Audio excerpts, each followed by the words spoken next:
Round table India के area 16 ने अपने प्रमुख आयोजन फ्लाइट ऑफ फैंटेसी का एक ऐतिहासिक संस्करण 2 और 3 फरवरी 2026 को आयोजित किया। धनबाद, रांची, जमशेदपुर, झारसुगड़ा, रोड़केला, संबलपुर, कटक और भुवनेश्वर से 70 वंचित छात्रों और उनके शिक्षकों ने पहली बार हवाई यात्रा का आनंद लिया, जिससे 70 जीवन सीधे प्रभावित हुए। इन बच्चों ने संसद भवन और राष्ट्रपति भवन का भ्रमण किया, जिसका आयोजन नई दिल्ली के ट्रैवलर्स ने किया था। 2 दिवसीय कार्यक्रम में शैक्षणिक भ्रमण, मनोरंजन, सांस्कृतिक अनुभव और प्रेरणादायक संवाद शामिल थे, जो इन बच्चों के सपनों को बढ़ाने के लिए डिजाइन किए गए थे। यह उड़ान सिर्फ एक यात्रा नहीं, बल्कि यह बेहतर भविष्य की उड़ान है। एक लाभार्थी ने कहा, हम इन युवा मिनट्स को सशक्त बनाने पर गर्व महसूस करते हैं। Area chairman table Abhijit Mohanty ने कहा, एरिया 16 से 2010 में FOF की शुरुआत की और तब से 10,000 से अधिक बच्चों को सपने देखने के लिए पंख दिए गए हैं। इन मिशन का नेतृत्व area chairman Abhijit Mohanty, area FOF conveners LNF TRS Harshvardhan Kandoi, LMF TR Vineet Lohariwal, chairman TR Suraj. सरिया राउंड टेबल इंडिया एक गैर राजनीतिक, गैर धार्मिक संगठन जो सेवा, साथीपन और सद्भावना को बढ़ावा देता है। फोकस शिक्षा के माध्यम से स्वतंत्रता क्लासरूम बनाए, 9,272 से प्लस क्लासरूम, 3,782 परियोजनाओं में 10.2 मिलियन बच्चों को प्रभावित किया। क्षेत्र निर्मित 3.6 मिलियन वर्ग फुट, कुल निवेश 500 प्लस करोड़ रुपए। फ्रीडम टू एजुकेशन सिर्फ एक मोटो नहीं है, यह एक वादा है। यहाँ पे और सरस्वती शिशु विद्या मंदिर टुंडी मैं पहले भी जा चुका हूँ, तो 2-3 चीज़ें बस मैं बोलूँगा। एक बहुत ऑफ टॉपिक बात करूँगा। तो एक हार्वर्ड के साइकोलॉजिस्ट थे, उनका नाम था जेम्स मैकलीलैंड। तो 1950s वगैरह में उन्होंने काफ़ी काम किया था थ्योरीज ऑफ मोटिवेशन पे।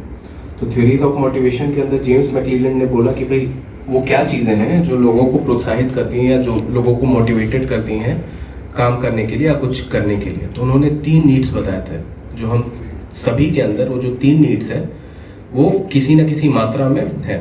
सबसे पहला होता है नीड फॉर अचीवमेंट। कहने का मतलब, मान लीजिए आप किसी स्पोर्ट्स पर्सन से मिले या फिर किसी प्रोफेसर से मिले या फिर बच्चों को ही देखें, तो अचीवमेंट की जो नीड है वो बहुत ज़्यादा हाई होती है। कहने का मतलब हम अग्रसर रहते हैं कि हम कुछ ना कुछ पा सकें, पहला। दूसरी होती है नीड फॉर पावर और तीसरी होती है नीड फॉर सोशल कोहेशन वगैरह। तो ये जो नीड फॉर अचीवमेंट है, तो ये अचीवमेंट बहुत सारे तरीके से हो सकता है। कहने का मतलब, मान लीजिए आप लोग जिस भी क्लास में पढ़ रहे हैं, आप लोग किस क्लास के हैं? किस क्लास के हैं? किस क्लास में? 7, 8, 9। आप पांचों लोग 7, 8, 9 से। ठीक है। तो जैसे आप लोग 7, 8, 9 क्लासेस से हैं, तो बहुत बच्चों का ऐसा होता है कि भाई मैं या तो क्लास में टॉप आ जाऊँ, है ना। कुछ बच्चों का रहता है कि भाई मैं मैथ्स में एकदम 100 में 100 लेते हूँ, और कुछ बच्चों का रहेगा कि भाई मान लो स्पोर्ट्स डे वगैरह आप लोग का होता है, जैसे उस दिन जो आप लोग का स्पोर्ट्स डे था, तो मैं स्पोर्ट्स में मतलब रेस में फर्स्ट आ जाऊँ, so on and so fourth, है ना। तो नीड फॉर अचीवमेंट इंट्रिंसिकली बच्चों के अंदर बहुत ज़्यादा हाई रहता है। अब पॉइंट है कि क्या होता है, जैसे राउंड टेबल हो गया या फिर इस टाइप के कई सामाजिक जो ऑर्गेनाइजेशंस वगैरह हैं, इनका दायित्व क्या है? इनका दायित्व यही है कि आपकी जो नीड फॉर अचीवमेंट है, कहने का मतलब मान लीजिए आप लोग कुछ पा लिए, ठीक है, आप लोग का भी यहाँ पे सिलेक्शन जो हुआ होगा वो कुछ देख के हुआ होगा, है ना। आप लोग के सारे क्लासमेट्स तो आए नहीं है, बस आप ही 5 लोग बैठे हुए हैं यहाँ पे, है ना। और मेरे समझ से आपके साथ कम से कम आपके क्लास में 30-40 लोग होगा, ठीक है।